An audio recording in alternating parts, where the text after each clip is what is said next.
Okay, let's get started. Welcome to CS 294-112, Deep Reinforcement Learning. So for today's lecture, we're going to go over some basic course logistics, and then each of the course instructors will give sort of a 20-minute talk about kind of what each of us finds exciting about deep reinforcement learning and motivate some of the material that you'll see later on in the course. But before we get into that, let's do some logistics and some introductions. So this semester, we're going to have 3 co-instructors in this class. Chelsea Finn, who is a PhD student in EECS, John Schulman, who's a research scientist at OpenAI, and myself, I'm a professor in EECS, actually just starting this year. All right, and each of us will teach some portion of the lectures, and each of us will hold office hours after our lecture, after class. So a little bit of course information. So there's the course website. Please do check out the course website. We have lots of useful information on there, including how to sign up for Piazza, which you should all do. For those of you that are not enrolled in the class but are following the class online, the videos will be on YouTube, so if you're following it online, that's probably what you're watching. And for you, we have a subreddit that we made, so we'd ask that only enrolled students actually sign up for the Piazza discussion. But for those of you that are not enrolled, you're welcome to check out the subreddit and have discussions there.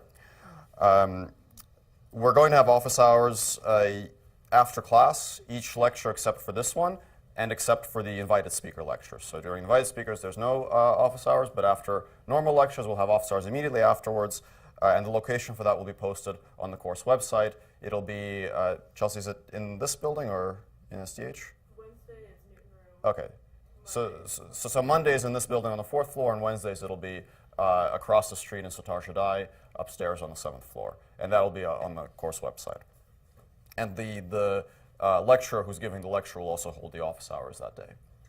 So that's, also for the office hours, we do ask you guys to sign up in advance, to just put down your name, because if nobody signs up, then obviously we don't want to go and sit in an empty room. But do sign up. You can make sure that you reserve a slot so that if there's lots of people who sign up, you actually do get a chance to ask your questions. And we ask that because this is kind of a large class, and there's not a lot of teaching staff for a class this large, so please do sign up if you want to come to office hours. Okay, prerequisites. So hopefully all of you are aware of this. We do ask all enrolled students to have taken either CS 189, CS 289, or 281A. And if you are a PhD student and you took sort of an equivalent class in undergrad, that's fine. If you're not quite sure, or you think maybe it's sufficient but maybe not quite, do come ask me. We don't consider things like the Coursera machine learning course to meet the prerequisite, but if you took sort of a graduate level or advanced undergraduate level machine learning course, that counts. And if you're not sure, just come ask me. That's totally fine. Please enroll for 3 units by default. If you want to enroll for a different number of units, again, come ask me. You can enroll in less, but the class will be exactly the same. So it's exactly the same requirements for everybody, and we expect the default to be 3 units. The wait list is very, very full for this class, so it's a 70-person class, limited by the size of this room. The wait list has about double that. Unfortunately, if you haven't enrolled yet and you're not on the wait list, then probably you would have to take the class in a subsequent year.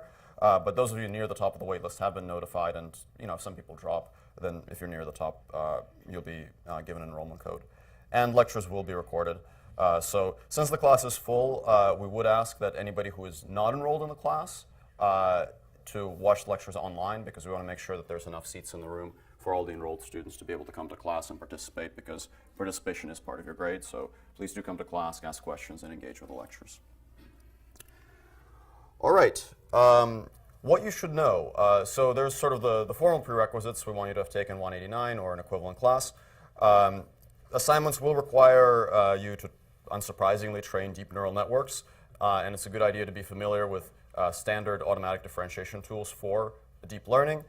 You may use TensorFlow or Theano. I think by default, we'll sort of go with TensorFlow, but it should be possible to do the assignments in Theano as well. If you are not familiar with either TensorFlow or Theano, or feel like maybe you're a little rusty on that, or would like a bit of a refresher, we will kind of on demand, we will do a review section in week 2. Chelsea Finn will conduct that.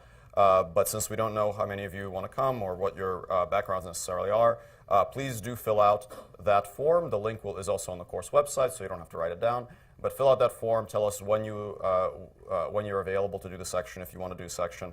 And kind of a good rule of thumb is if you're not sure sort of if your background is strong enough, check out the TensorFlow MNIST tutorial. If you check out the TensorFlow MNIST tutorial and it's like super easy for you and you breeze right through it, then you're good. And if you feel like it's something that you're not completely comfortable with, then do come to the review section. And we'll get you right on track. Okay, so what will we cover in this class? So the full syllabus for this course is on the course website.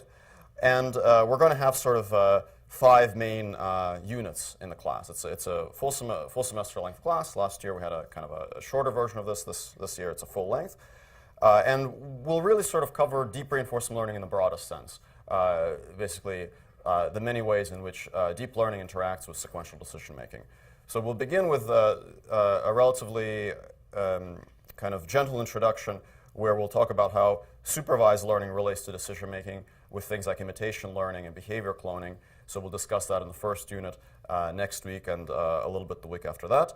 And we'll also talk about model learning models of system dynamics and using those for decision making. Then we'll have a unit on basic reinforcement learning methods. So we'll talk about Q-learning policy gradients, make sure you get all the math in place to really understand the core reinforcement learning algorithms. Then we'll switch gears again and have a unit on advanced model learning and imitation learning with things like learning to predict images, policy distillation, learning reward functions for demonstration, things like that. Then we'll switch back to core reinforcement learning algorithms, and we'll talk about advanced deep RL algorithms, things like policy grading methods with trust regions, actor-critic algorithms. We'll cover deep Q networks and so on, and there will also be an assignment on both on advanced policy grading algorithms and on deep Q networks.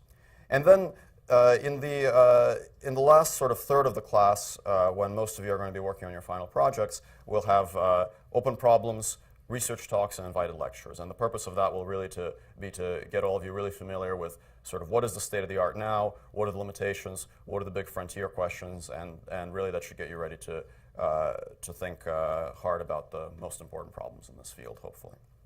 And we also have an excellent slate of invited speakers lined up, and we'll probably be inviting 1 or 2 more.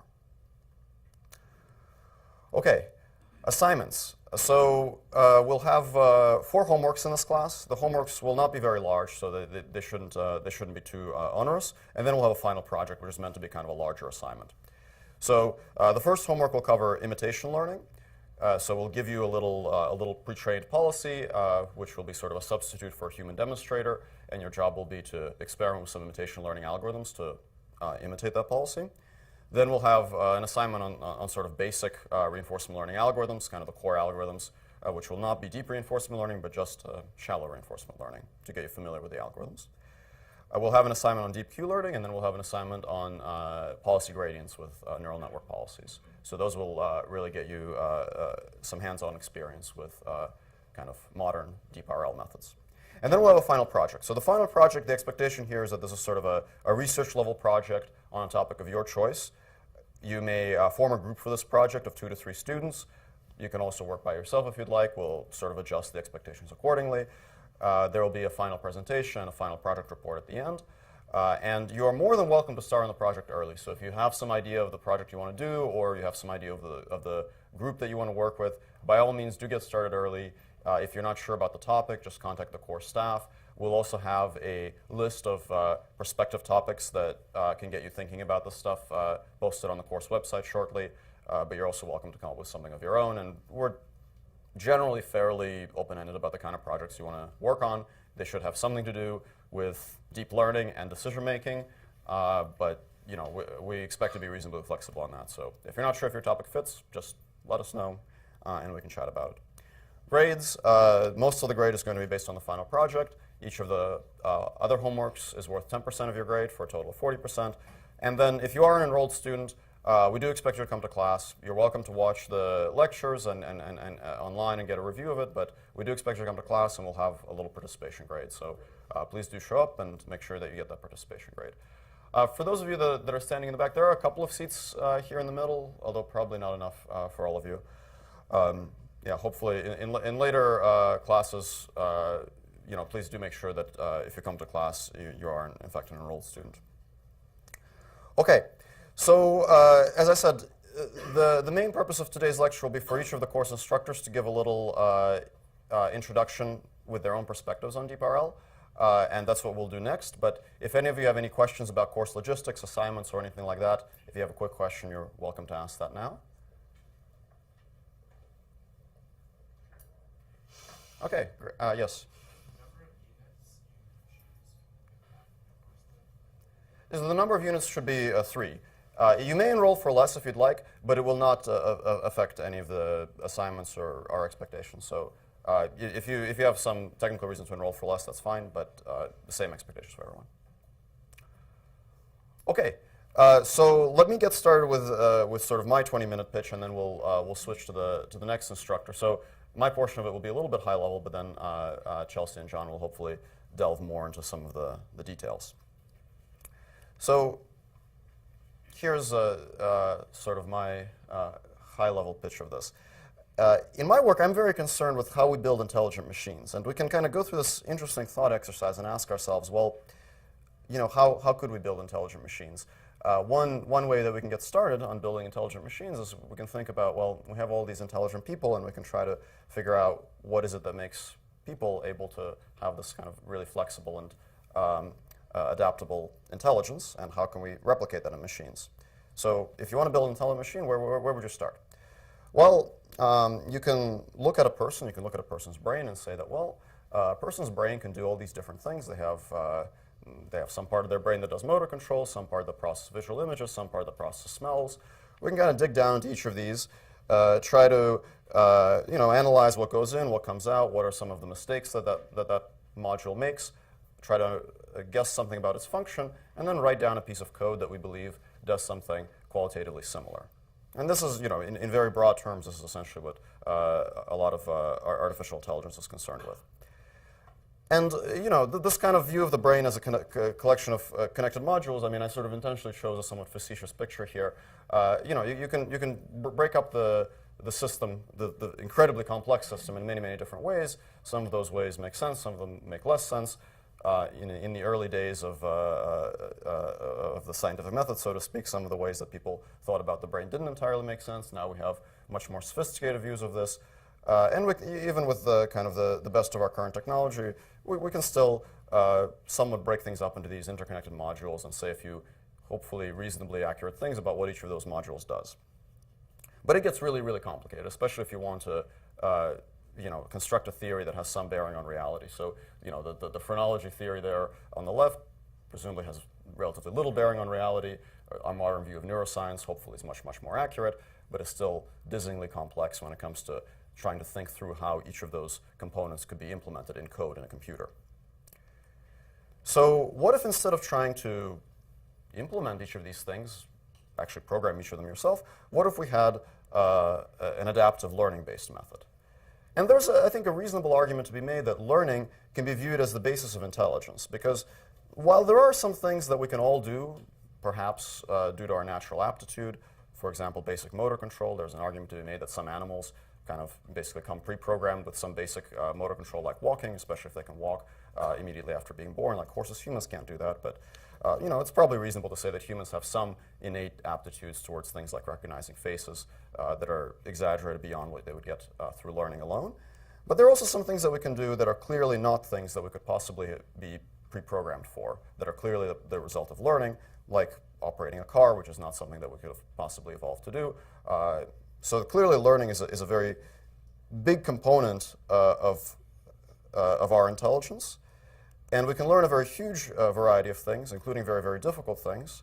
So with a little bit of a leap of faith, we can make the argument that, well, perhaps our learning mechanism is so powerful that even if we do have some things that are innate, perhaps that's sort of not the strict minimum necessity for some degree of intelligence. That if once you have a sufficiently powerful learning machine, then it can learn everything it needs to behave intelligently and adaptively. So therefore, the learning mechanism is powerful enough, and if we can just figure out the right learning mechanism, we could have that power without having to manually program each of these modules and figure out how they're wired together. This is sort of the high-level hypothesis.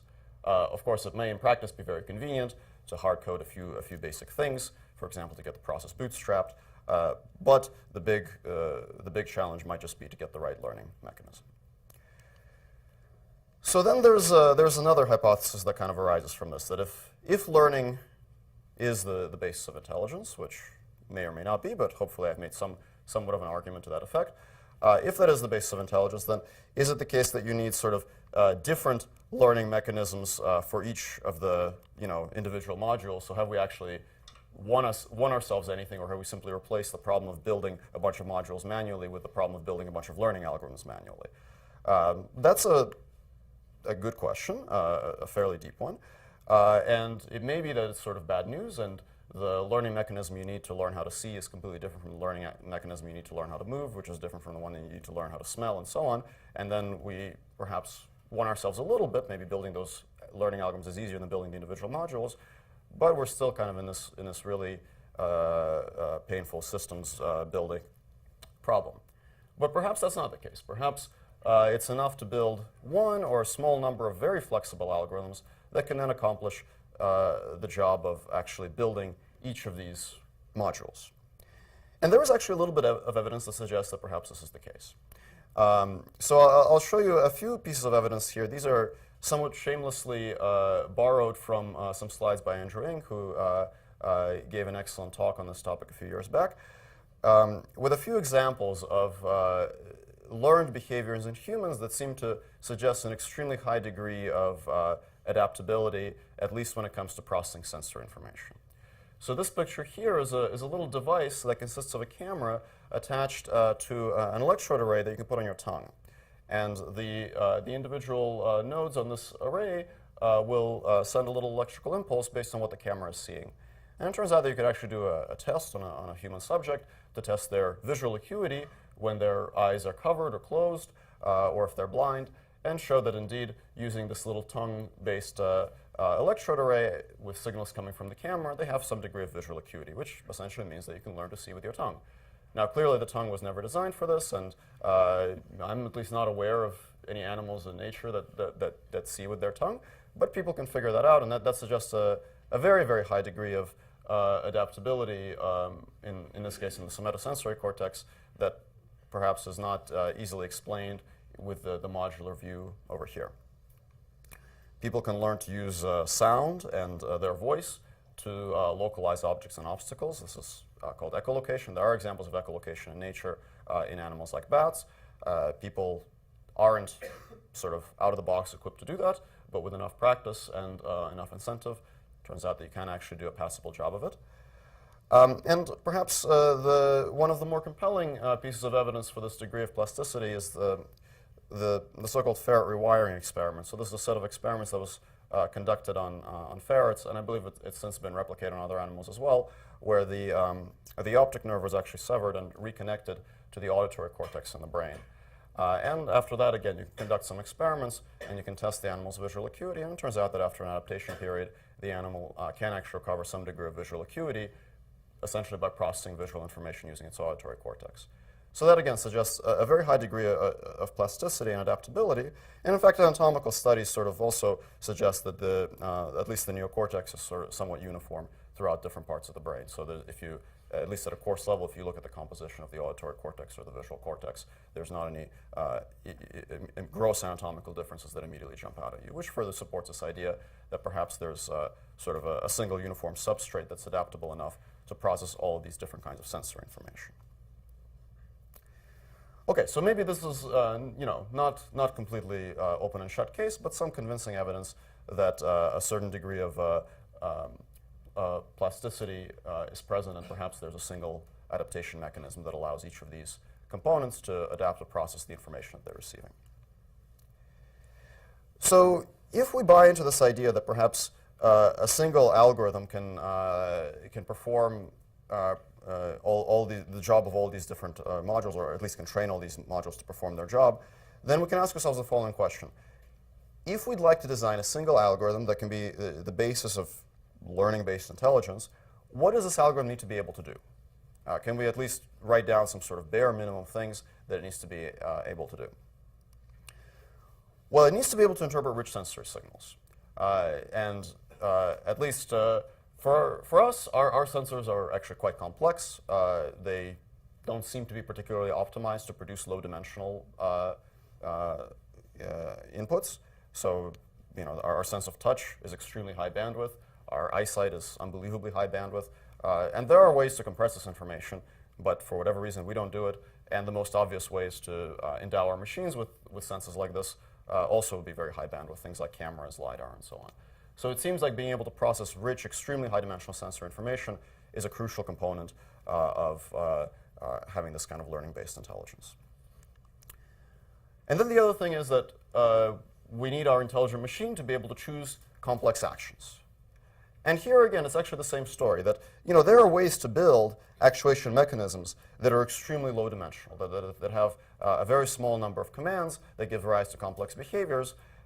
And that doesn't appear to be what's going on, at least with humans. With some animals, especially insects, that sometimes is the case. With humans, it's not. We have actually more muscles than we have degrees of freedom in our skeleton. The system is overcomplete, and somehow that doesn't seem to be bothering us very much. So it seems like we're able to deal with complex actions, with complex, very high-dimensional outputs just fine.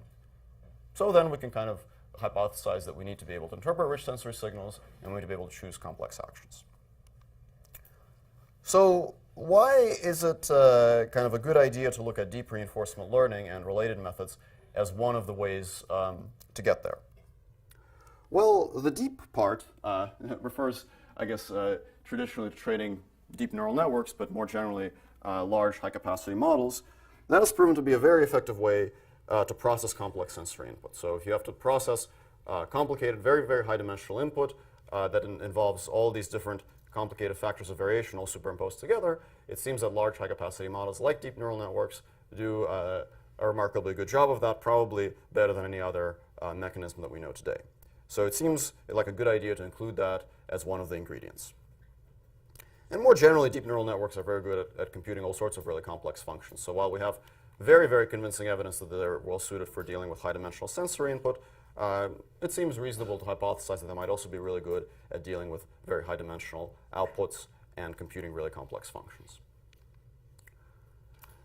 And why reinforcement learning? Well, the reason for that is that, as I mentioned before, we need to be able to choose complex actions. And deep learning by itself doesn't actually tell us much about how we can make decisions. It just tells us how we can build very expressive models. So the reinforcement learning part is there because that's what's going to give us, hopefully, the algorithmic tools to be able to reason about making decisions.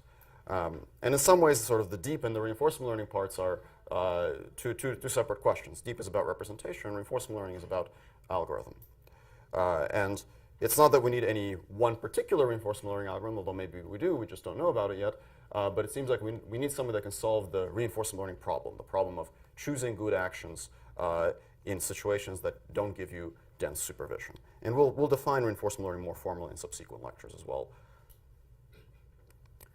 Okay, so that's sort of the somewhat hand-wavy hypothesis. Now let's look at a little bit of work that maybe sheds a little bit of light on why these components, the deep learning and the reinforcement learning, are actually perhaps worth examining.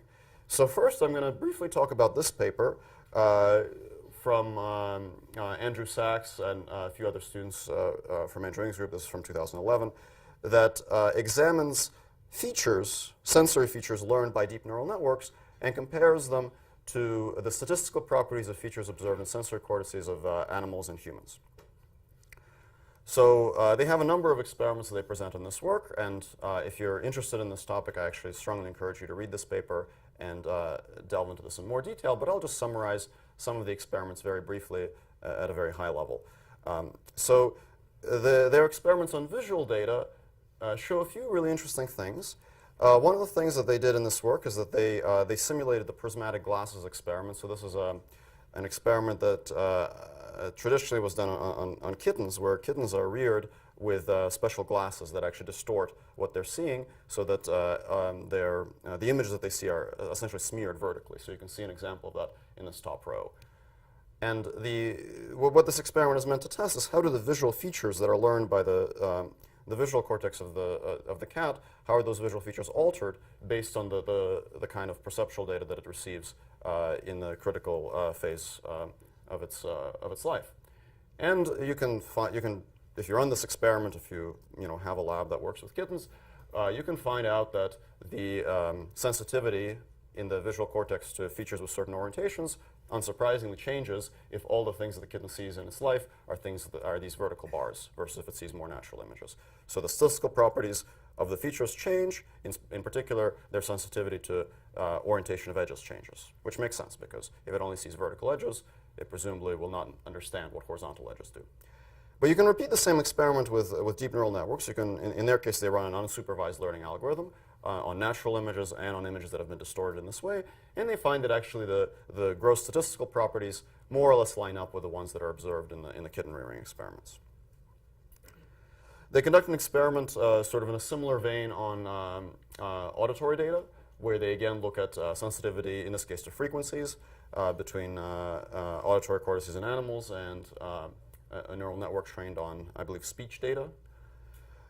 The last experiment that I'm going to mention from this paper that I thought was actually really creative is an experiment to try to evaluate features for the sense of touch and compare that with what's observed in the somatosensory cortex. And for this experiment, the animal data actually comes from a macaque, where there's a device that actually, it looks a little bit like a drum with indentations on it. The macaque puts its hand on it, and then the drum basically touches the hand in different places. And they have an electrode in the monkey's brain, and that records basically the sensitivity to different tactile features. Yes? Wouldn't you expect to see the same statistical change in any universal approximator? Yes, and I'm going to get to that at the end of the slide. Yeah, that's a very good question. So with the touch experiment, there's this drum mechanism for getting the data from the macaque, which they didn't do in this paper. They actually just cite a previous work that does this. And then to train the deep network, deep networks aren't connected to human hands typically, so what they actually do instead is they get this funny blue glove, and they have a person handle an object that's been dusted with this white dust. And then once the person has touched the object, they put the glove on a piece of paper, record an image of it, and that gets them these kind of touch impressions. And then they train their unsupervised deep network on it, and again, look at the statistical properties of the features that they learned. And again, the gross statistics agree. Of course, in the details, things are a little different. Now, it's interesting to think about these results a little bit because one conclusion you might draw from this, which is not the conclusion that's actually claimed in the paper, but one conclusion you might draw is that the particular algorithm that they use works like the brain. And that's not necessarily the right conclusion. I think, going back to the comment earlier, it's just as possible that, in fact, what's going on is that these sensory modalities have certain statistical properties, and a sufficiently powerful function approximator, whether it's a deep neural network or something else, can capture those statistics. That's still interesting because it means that whatever is being captured in the features in the brains of these animals sort of lines up with what we get using sufficiently powerful function approximators, but it doesn't necessarily tell us that we have to be using the particular kind of deep network that they use. And in fact, a little bit of kind of food for thought there is that, at least for the visual data, there are lots of algorithms that will produce features with high-level statistics that match up with the ones observed in the brain, including things like sparse coding, and if you're clever about it, even k-means. So the point is not so much that it has to be this particular deep neural network, but that it has to be large enough and have enough capacity to be able to capture the statistical properties that are actually in the data. And actually, at least in my lectures, when I talk about deep learning, what I really mean is things that have enough capacity, which might be deep networks. Deep networks happen to be a really good choice right now because we know how to train them well, but it may as well be something else if we have a good learning algorithm for it. Okay, so this is sort of maybe some evidence that deep learning, at least the way I've defined it, is a good choice if you want to process high bandwidth sensory data, and at least at a very high level, what's going on seems to line up with what we observe in primary sensory cortices. What about reinforcement learning? Well, with reinforcement learning, actually, the story is even better. So reinforcement learning was actually originally proposed as a model for decision-making in animals, and only later made its way to computer science as an AI algorithm. And there's extensive literature on reinforcement learning in animals. This is a survey paper by Yale Niv that I would encourage you to read if you're interested in this question. There's extensive evidence that things like reinforcement learning do happen when animals learn behaviors. just a few of the pieces of evidence for this include things like, if you have a percept that anticipates a reward, so if you have a monkey, let's say, that receives a little bit of juice, initially the monkey will, of course, associate that juice with reward, and you can record from neurons in its brain and see that, yes, there's some pattern that corresponds to the monkey being happy about its juice. But if you always precede the juice with some sort of visual cue, then eventually the monkey will sort of back up that reward to the visual cue, and you will observe the same signal when it's exposed to the visual cue, even if the juice doesn't actually follow later. So that is quite in line with what we'd expect from a kind of Bellman backup, which you'll learn about later in the course.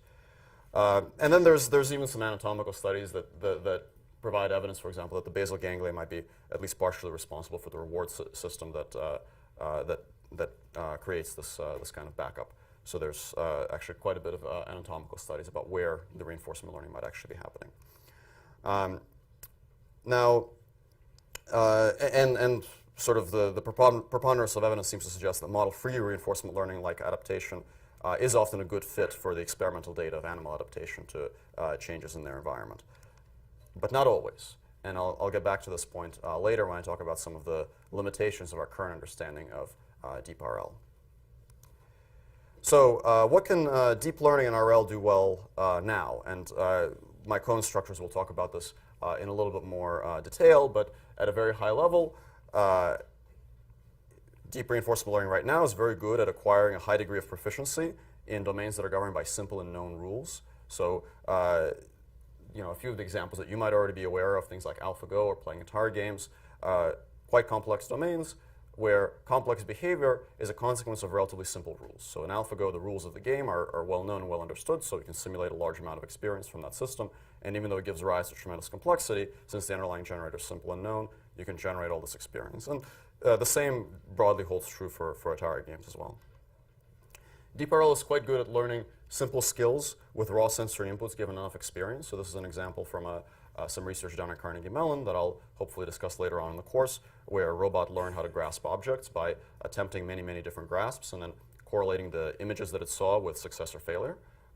So here, this method was very effective, but partly it was because the skill itself was relatively simple, and it's really the sensory input that's really complex. Some of the experiments that we did here at Berkeley, a lot of this was done by Chelsea Finn, involved training a robot to perform some manipulation skills. And here again, it's kind of the same story, that there's some complexity in the motor control, but a lot of what the deep learning is really doing really well is processing that sensory input, and then combining that with a little bit of reinforcement learning to get a little bit of motor control complexity. And then the other big success of deep reinforcement learning has been in in imitation learning. I'm using the term reinforcement learning here quite broadly, is in imitating human behavior. So if you get a very large amount of human demonstrations of, let's say, a person controlling a robot, a car, or a flying vehicle, you can actually do really well at trying to mimic that behavior. Again, processing raw images and raw sensory inputs, yes. Going back to what you were saying earlier with intelligence, you talked about processing complex sensory inputs as well as actions. What about language? Yeah, so in this section, I actually intentionally didn't get into language, partly because I don't know as much about it, but partly also because I think there's a reasonable argument to be made that at the stage where we're at now when it comes to building intelligent machines, there are animals that don't have language, but have substantially more capability than the best autonomous systems that we can build. So intelligence, it's not necessarily limited to humans, right?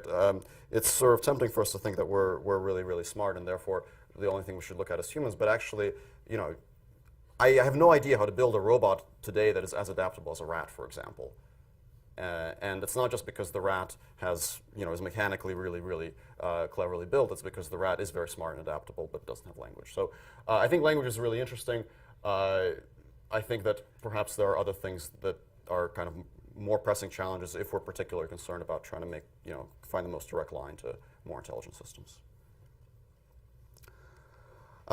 Okay, so what has proven challenging so far? So what are the things that are kind of perhaps badly lacking?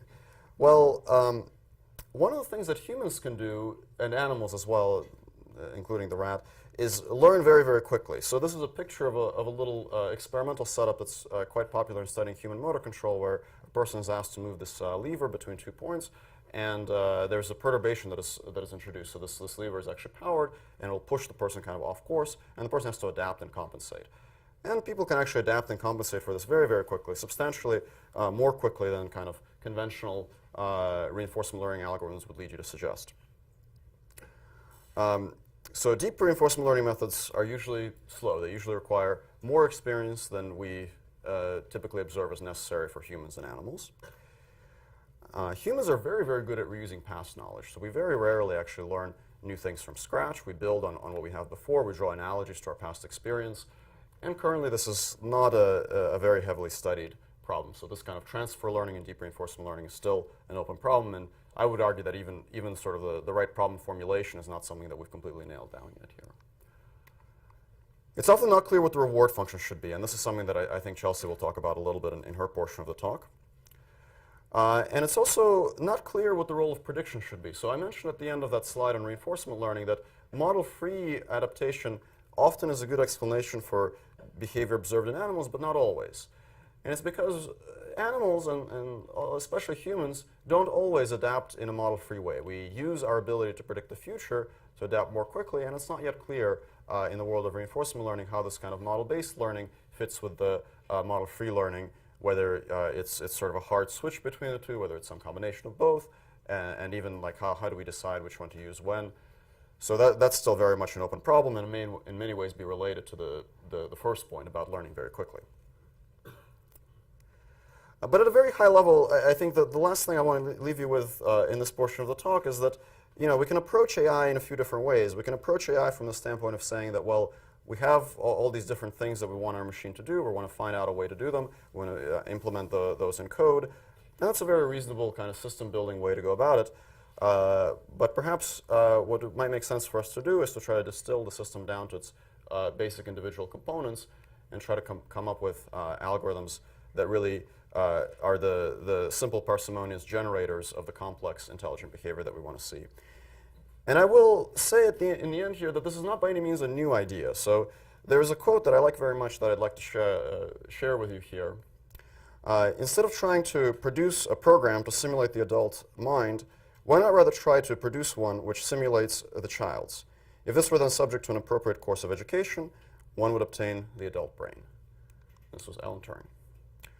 All right, so I'll switch now to one of you guys. Maybe it makes sense for you to go first, John? Sure, yeah. Are we going to give the students a break? Yeah, maybe you guys want to take like a little 30-second break to get up and stretch your legs a little, and then Okay. while I switch with John here. The what? The what? The chair. Oh. Yeah, you need to use that thing.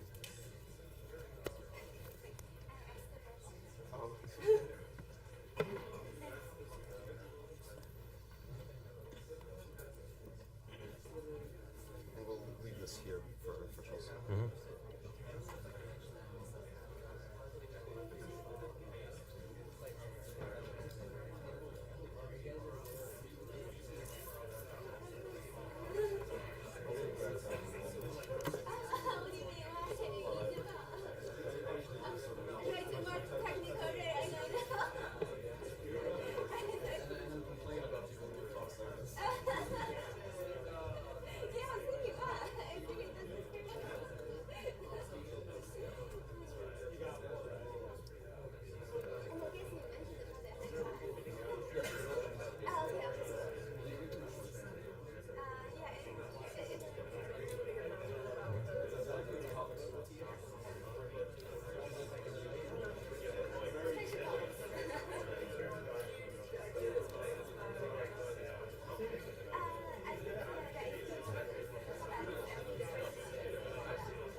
Can I have everyone's attention? Or do I need to press the? You don't need to use that. Okay. So This is recording. Okay. Yeah. They're both recording. Okay. Okay. Can I have everyone's attention? Thank you. So I'm John. I think, was there an intro at the beginning of the class? Okay, I unfortunately. We all know who you are. Okay. Yeah. So I'm gonna. So Sergey gave a very nice, motivating, inspiring introduction with neuroscience and everything. I'm going to talk a little bit more about the formalism of reinforcement learning and what is reinforcement learning and what isn't reinforcement learning. So reinforcement learning is concerned with taking sequences of actions. Usually, this is illustrated using an agent and an environment. Every time step, the agent emits an action, and the environment replies with an observation and a reward. And the observation is usually a high-dimensional quantity. The reward is a scalar, and the agent is trying to maximize the cumulative sum of rewards. This process can be formalized as a partially observable Markov decision process, which we're going to define more precisely later. POMDPs and MDPs are, in a way, the key mathematical objects in reinforcement learning. However, not everything we're going to talk about in this class is how to maximize rewards in POMDPs, because, as Sergey pointed out, sometimes you don't have the reward function, for example, in imitation learning. So to be more inclusive, we might say that deep reinforcement learning will be about how to solve POMDPs and also some things that aren't POMDPs. Which means it's going to solve everything. Yeah, right. Let's just give a few examples of what the observations and rewards might be in different kinds of problems. So in robotics, your observations might be camera images and joint angles for the robot. Actions would be, for example, joint torques. And the rewards would depend on the precise problem that you're trying to solve, but it could be to stay balanced or navigate to some target locations or something more abstract like serve and protect humans. Another motivating application for reinforcement learning, which has been around for a while, is various decision-making problems in business operations. So one classic example is inventory management, where you have observations are your current inventory levels, actions are how many units of each item to purchase, and rewards are your profit. Reinforcement learning is also starting to be used a lot in other machine learning problems that don't look exactly like decision-making problems, but it turns out that it's natural to solve them that way. So one example is classification with so-called hard attention. So in normal image classification, you have an image, and you have to figure out if there's a cat in that image or a dog in that image. And so the problem is, what if it's a really big image? It might not make sense to just take the whole image and pass it into your neural network. It might make more sense to solve it the way a human would solve it, which is you see a little thing in the corner of your eye, which might be a cat or a dog. Then you point your eye at the object and look at it in high resolution, and then you classify it as a cat or a dog. So if you want to do this kind of thing with a neural network, what you might do is you might want some kind of model that decides how to crop the image. So it looks at the image, then it figures out, I want to look at that corner of the image, and then it crops it there. And then outputs its classification choice. So in that case, your observation would be the current image window, action would be where to look next, and reward would be +1 if you classify it correctly, for example. This is also used in a lot of domains other than image classification. Another area is where you have to output some complex object with your neural network instead of just a classification decision like cat versus dog. So for example, in machine translation, where you have to output a whole sentence translating from one language to another. So in this case, your observations would be words in the source language that you're translating from. The actions would be to emit words in the target language, and your rewards would be some kind of metric of how accurate your translation is, how good your translation is. So we're fortunate enough to have a guest lecturer, Mohammad Narouzi, who's going to talk about his work on this topic later in the course, using reinforcement learning ideas to help with machine translation. Okay, what is deep reinforcement learning? Sergey already gave some nice definitions of it in terms of representation learning. you can usually take the word deep and put it in front of any machine learning concept, and it means that at least one function is going to be approximated by a neural network. So the nice thing about reinforcement learning is you actually have a lot of creativity in where you're going to put your neural network, as opposed to some other fields where there's basically only one sensible choice. So there are basically at least three choices of where to put it. One place is you could try to approximate a policy, which is just a function that outputs actions as a function of your history of what the agent has seen so far. Another choice is to approximate a value function, which is a function that tells you how good a given state is, which states are good and which states are bad, or measures the goodness of a state-action pair. Or lastly, you could try to approximate a dynamics model, which is trying to approximate how the system is going to evolve over time. So for example, in robotics, you're trying to approximate physics to figure out where's the robot going to be 1 second later. So one natural question is, how does reinforcement learning relate to other machine learning problems? So in supervised learning, you're outputting a label to classify something as a cat or a dog. Isn't that also a decision? So isn't that also decision making? So the key thing, in the next few slides, I'm going to talk about what's the difference between reinforcement learning and supervised learning. So, don't dwell too much on the notation I'm using. I'm just trying to make them use the same variable names. So in supervised learning, the environment samples an input-output pair. X is your input, Y is your output from some distribution. The agent makes a prediction for what Y should be, what the output should be, and then receives a loss telling the agent if it's right or wrong.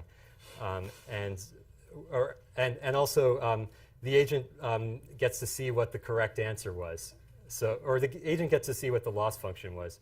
So to summarize, the environment asks the agent a question and then tells it the right answer. So the agent can try to adjust its answering process to be more correct. So there's an intermediate problem setting which is halfway between supervised learning and reinforcement learning called the contextual bandit setting.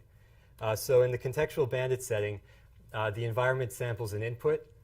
The agent takes an action based on that input, and then the agent receives some kind of cost, which is noisy, and it comes from some distribution depending on the input and the agent's action. And the agent doesn't know what this cost function is, so the only way it can improve its process is to interact with the environment a lot. So this setting is the environment asks the agent a question, and it gives the agent a noisy score on its answer, but it doesn't tell the agent what it should have output. So the agent might have to search over lots of different possible outputs, and the agent has to explore different possible outputs. So you get the exploration problem captured here. This has a lot of lucrative applications, like how to provide people with recommendations, you go to Amazon, and Amazon knows your shopping history, so it can decide to propose some item that you might want to buy. It'll say you might be interested in so-and-so. So here the contextual bandit problem would be they have your shopping history, that's the input, and then their action is to choose what to propose for you, what to advertise to you, and then the reward is whether or not you buy it. But they don't know what you really want to buy. That's hidden to the website. So that's something that has to be discovered through exploration with a lot of different people. And finally, reinforcement learning is a very similar setup, but now you have a stateful world. So now it's not just that now the input that the agent gets is not just randomly sampled independently each time step. Now it depends on the previous inputs and the agent's previous actions. So the environment has some state, and the input depends on your previous actions. And that makes the problem quite a bit harder, because now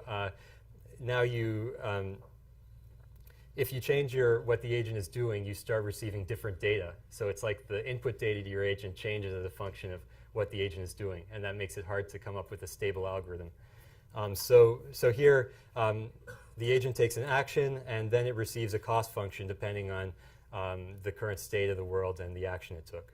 So in this case, so just to summarize these three settings, there are really two big differences between supervised learning and reinforcement learning. The first one is you don't have access to the function, to the reward function or the function you're trying to optimize.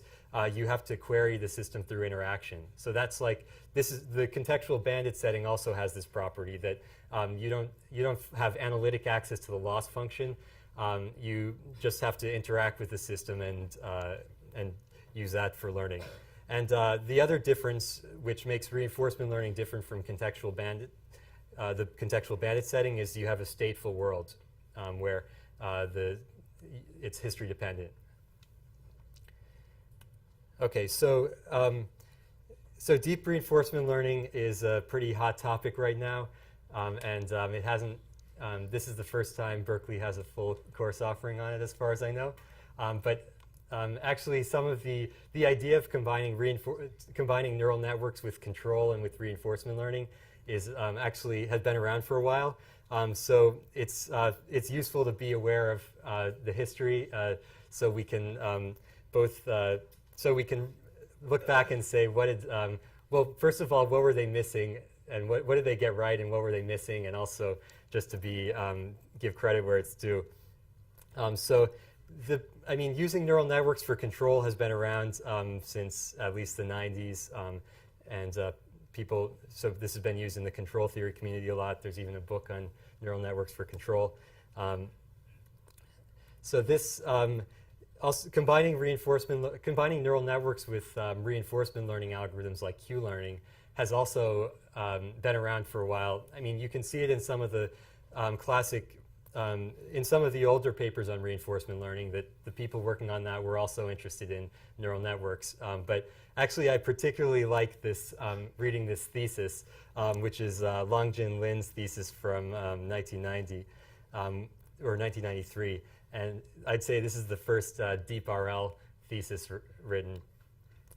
And the funny thing about it is, when you read the abstract to it, you think, oh, that could have been written today, and it would have seemed like modern. And this is what the same questions people are thinking about now. So it's got, like he's talking about, combining reinforcement learning algorithms with neural networks to get better generalization. Experience replay, that's an idea that's become prominent again recently. Learning from demonstrations to speed up the process. And having some kind of hierarchy where you have like high-level actions as opposed to just low-level action, and so on. So that it just makes you think a little bit. So I would say the first really impressive result obtained using reinforcement learning and neural networks, at least for game playing, is TD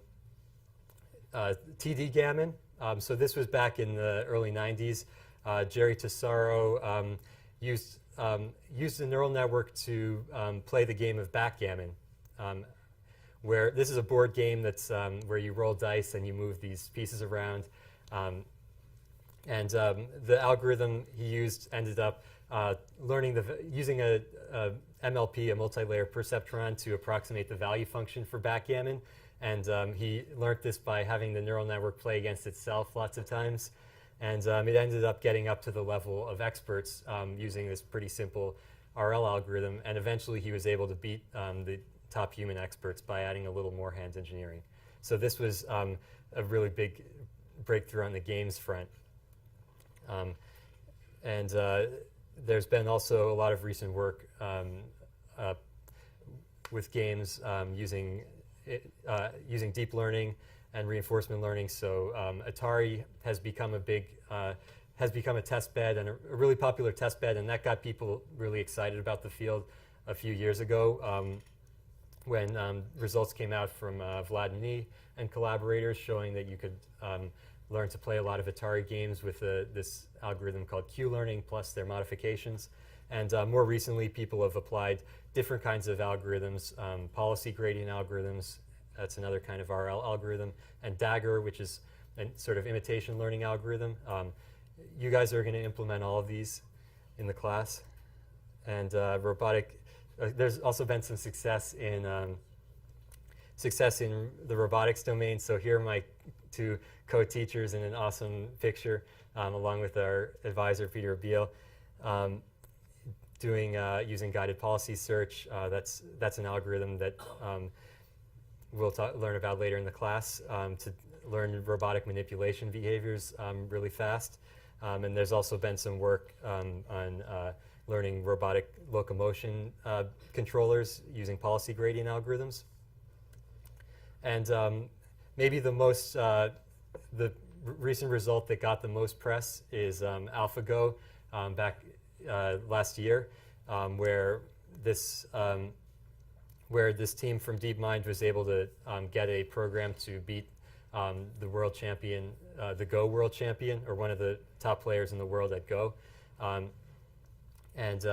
This approach actually combined a lot of different ideas. It wasn't just like one algorithm, one simple algorithm that was applied at large scale. There was sort of a grab bag of different tools, many of which we'll learn about in the class. So they use supervised learning, where you train from tons of expert games to try to predict what the experts are going to do. That's just learning a classifier that maps from the board state to the 361 outputs of which move you're going to take. So that's the supervised learning part. Policy gradients, that's another kind of RL algorithm we're going to learn about. Value functions, and also Monte Carlo tree search, which is that's a more classic technique that goes and searches all the possible moves from either player. All right, that's all for my slides. Chelsea?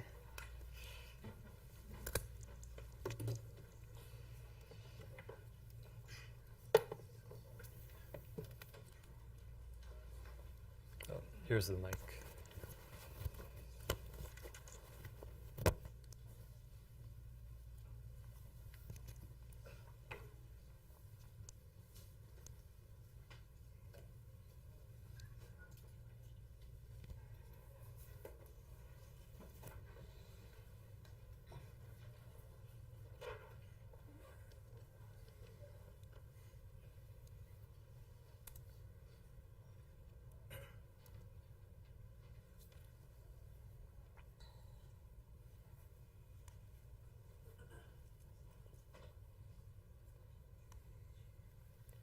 Okay, so John talked a lot about reinforcement learning and a lot of the powerful framework of learning from reward functions and learning from learning in sequence. And what I'm going to be talking about is how we can go beyond that, because reward functions, I guess I'll start with saying, here's an example of an Atari playing agent that John mentioned earlier, where the agent has learned how to play the game of Breakout.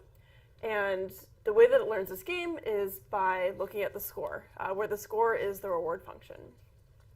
But in many real-life scenarios, for example here, it's unclear what the reward function would be. So in Atari, every time you hit a block, you get some feedback saying you're doing well at the task and you should improve and continue to do tasks that will give you those rewards. But in this scenario, you don't really have an example of you don't have this sort of detailed reward feedback of the agent basically getting feedback as it's learning how to do the task. It just pours a cup of water, and then maybe it has some sense of internal reward once the child finally ends up drinking the water. So in this scenario, what is the reward function? And in general, in the real world, humans don't get a score. And so it's clear that plain reinforcement learning from rewards isn't the answer for a general algorithm for intelligence. So what else can we do? So as John mentioned, there's a lot of successes in reinforcement learning including backgammon, Atari, AlphaGo, as well as locomotion. And one theme that you might notice in all of these tasks is that there is a very clear notion of what the reward function might be, like the score of the game, whether or not the game was won at the end, or forward progress in locomotion. But in many real-world domains, the reward function is actually going to be quite difficult to specify. For example, in this task before, the reward function, if you wanted to formulate this as a reinforcement learning problem, what you might have to do is then design some detector that takes in an input of the image and tries to tell how much water is in the cup, and then given that detector, then determines a score based on how much water was in the cup versus how much water isn't in the cup or may have spilled onto the floor. And engineering that sort of reward function kind of defeats the whole purpose of learning. This isn't just true in robotic manipulation. It might and learning to pour water in a cup. It's also true in many other scenarios, like autonomous driving, dialogue systems, virtual assistants, and others as well, where you don't have this very clear-cut reward function. You may have some reward function, like at the end of your task, it's clear that you succeeded versus you didn't succeed, but you clearly need much more than that in order to be able to learn how to successfully perform what you want to perform. So what other forms of supervision or information can we learn from? So one that both Sergey and John touched on is you can learn from demonstrated behavior. For example, through imitation or inferring the intention of the desired behavior to try and accomplish that behavior.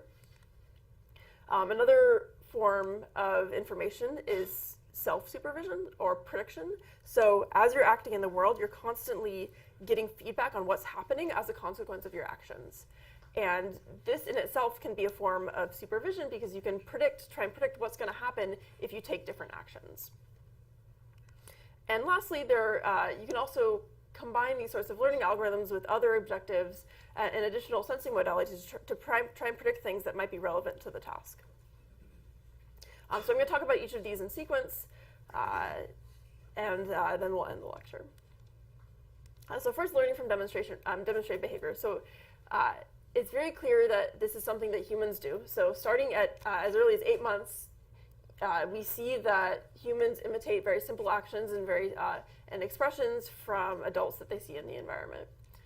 And at 18 months, infants will imitate after a delay and will imitate multi-step actions. And after 36 months, infants will imitate multi-step actions after a delay. And for example, in this paper, they showed that actually 14-month infants, after a week of delay, so the way that the experiment was set up is that they brought the infants in and showed them an object and showed a human manipulating that object in a way that they would have never seen in the real world. And then they brought the infants back a week later and presented them with that object and observed that very frequently the infants would imitate and would do what they saw a week prior with that object when they were presented with the object. So this is a very clear signal that that imitation is a big part of learning as children are learning, even after a delay and even after they haven't been around that demonstration in a while. And so one of the ways that imitation has been applied in AI is for autonomous driving. So here is the result of a paper from NVIDIA on learning how to basically follow a lane. And it was able to, this is the car in the video is the car that is driving autonomously through imitation. And the top right shows the vehicle's camera.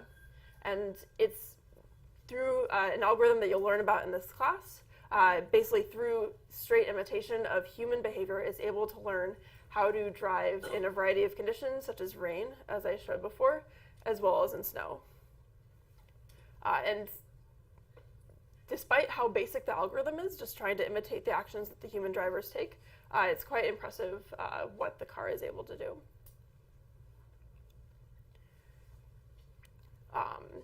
Yeah.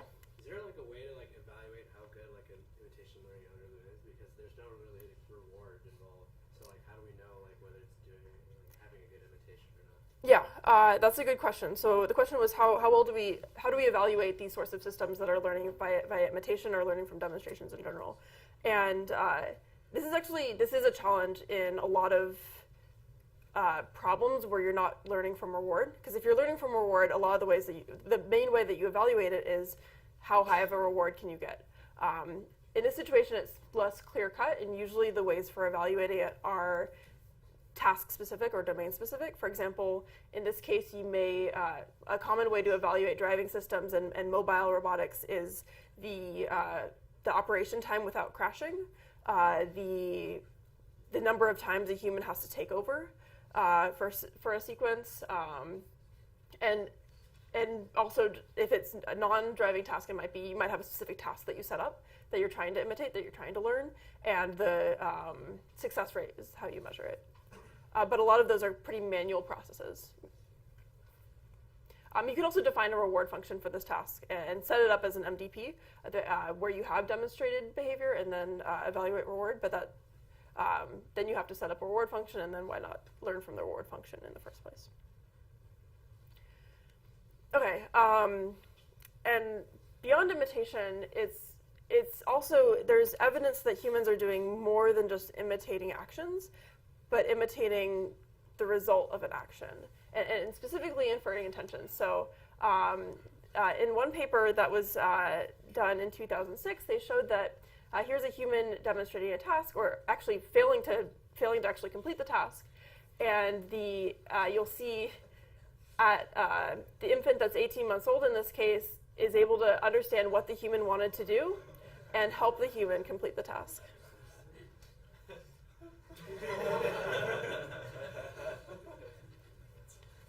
And there were other scenarios of this as well. So in this example, the human clearly wants to use the pin to hang the towel. And the infant, even at 18 months, is able to understand the goal and able to help the human complete the task.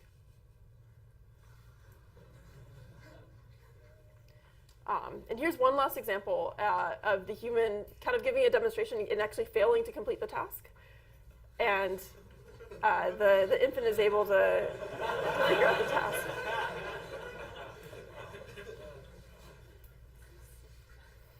Okay, so how can we achieve this sort of intelligence in our agents? This sort of problem setup is generally known as inverse reinforcement learning, where you have some examples of the behavior that you want to achieve, and your goal is to infer the reward function or infer the objective, the intentions of the demonstrator. And this is actually a bit different than the example shown in the video.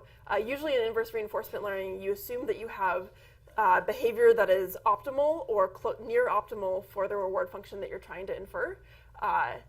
And then you're trying to infer that reward function and eventually learn the behavior. Yes? But this assumes that the baby has seen like successful attempts at the activity, right? Not necessarily. I mean, these tasks are, I mean, I don't know, the baby probably hasn't seen someone trying to use a pin to hang a towel. They may have seen kind of high-level examples of stacking objects or moving things, but not these particular tasks. They probably have some sort of intuition about what the human is trying to achieve, though. And so one interesting direction is potentially for on the frontiers, maybe for a class project, is trying to learn from kind of failed demonstrations rather than expert demonstrations. So one of the things that you'll learn about in this class is the kind of the formal setup of inverse reinforcement learning and how you can develop an algorithm for inverse reinforcement learning that infers the reward function of demonstrated behavior. And so some results that we did this year, this is me demonstrating a task with the PR2 robot, specifically putting a plate into a dish rack. And through an inverse reinforcement learning algorithm is able to infer the reward function of the task, and then successfully learn behavior using that inferred reward function. And so in this case, the reward function that it learned entails both being gentle with the plate and manipulating it slowly, as well as successfully completing the task. And we also have another example of pouring, like I showed before, where in this scenario, the cost function is more complex because you don't, you want to get to the cup and start pouring at the correct location. And so here's some of the learned behavior for this task.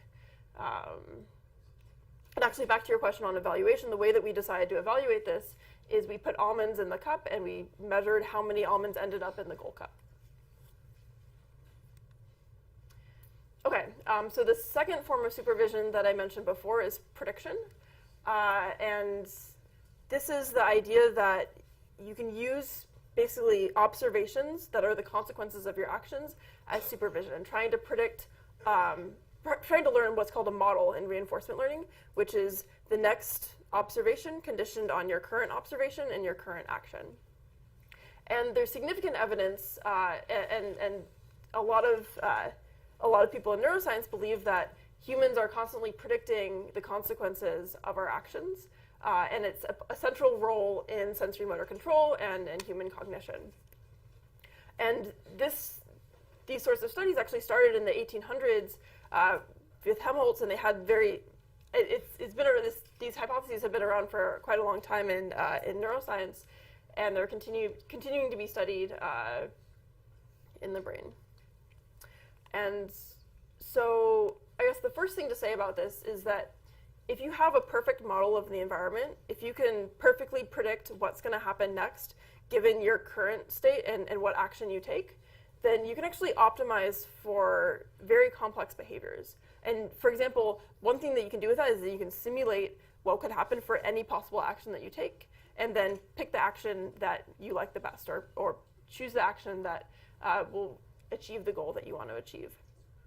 Or you can also optimize through that model. And so here's an example of some behavior learned with a perfect model of the environment. This is work by Jitan when he was at Georgia Tech.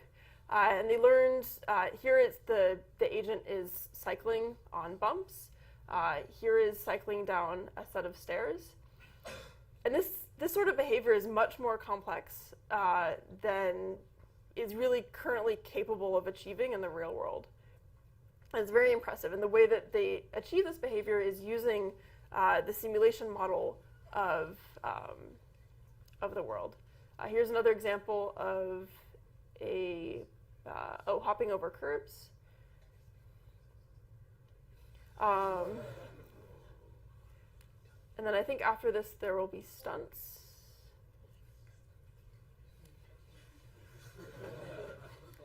And this isn't the only example of using models. Another example is, there's a lot of examples of learning locomotion, learning other skills. Question? When you say that the model is perfect, meaning it's deterministic? In this case, I believe it's a deterministic model. And so that certainly helps. But what I meant by perfect is that it knows exactly what's going to happen, and that it is, in this case, it is deterministic as well. So it's differentiable, so you're learning that. Oftentimes people don't use differentiable models. They might use finite differences to infer, but there are actually some cases in research where people use differentiable models.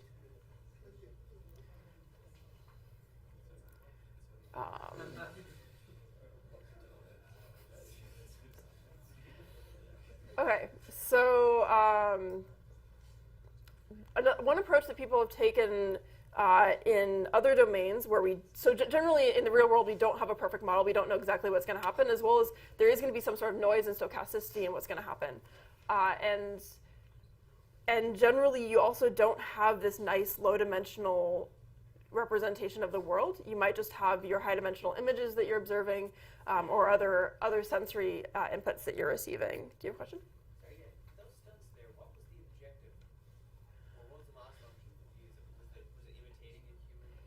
I'm not. Do you know? It was complicated. So it was not imitation, but there was sort of a hand design objective for each of the stunts that sort of encoded what made the stunt.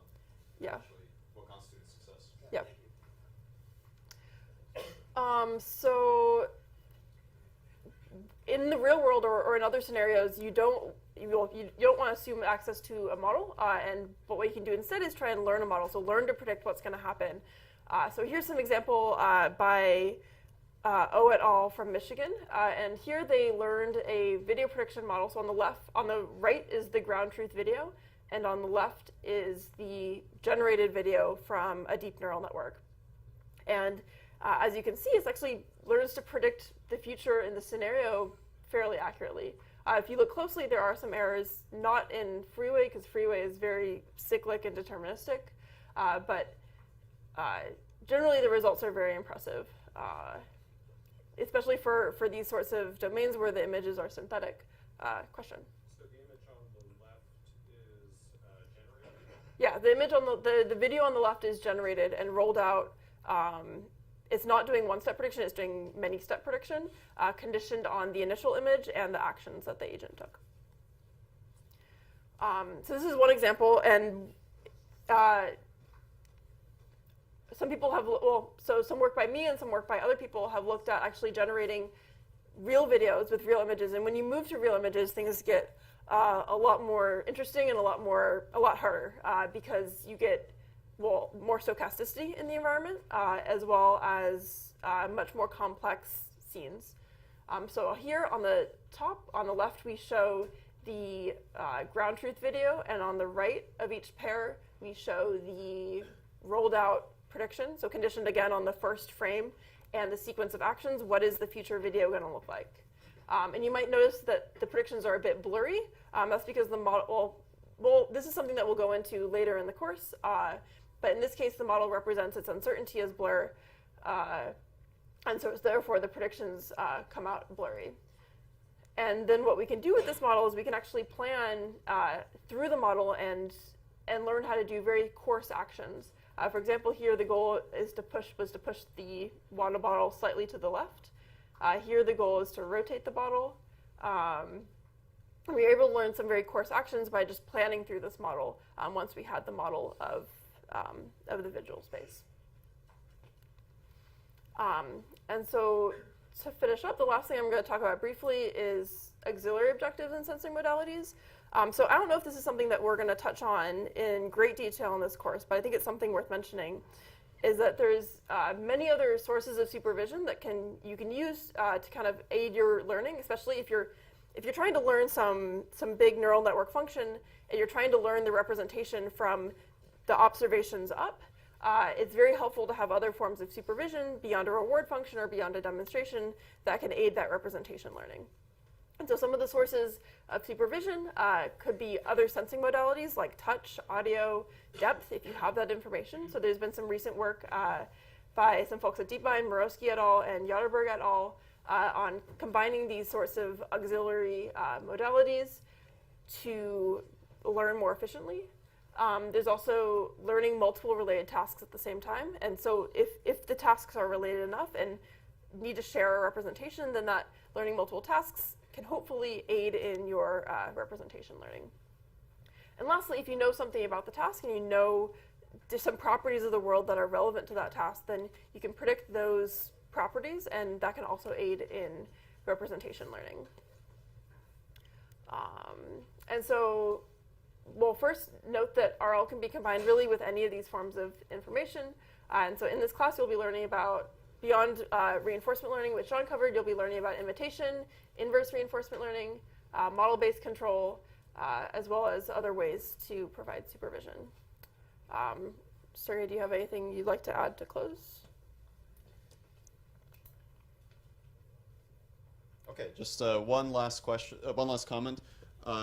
For those of you in this class or not in this class, this is sort of a deep reinforcement learning class with assignments and projects and so on. But actually, in parallel to this, there's also a seminar series on deep learning that I wanted to tell you about. That's going to be on Mondays at 1 p.m. Also in this room. That's CS 294-131.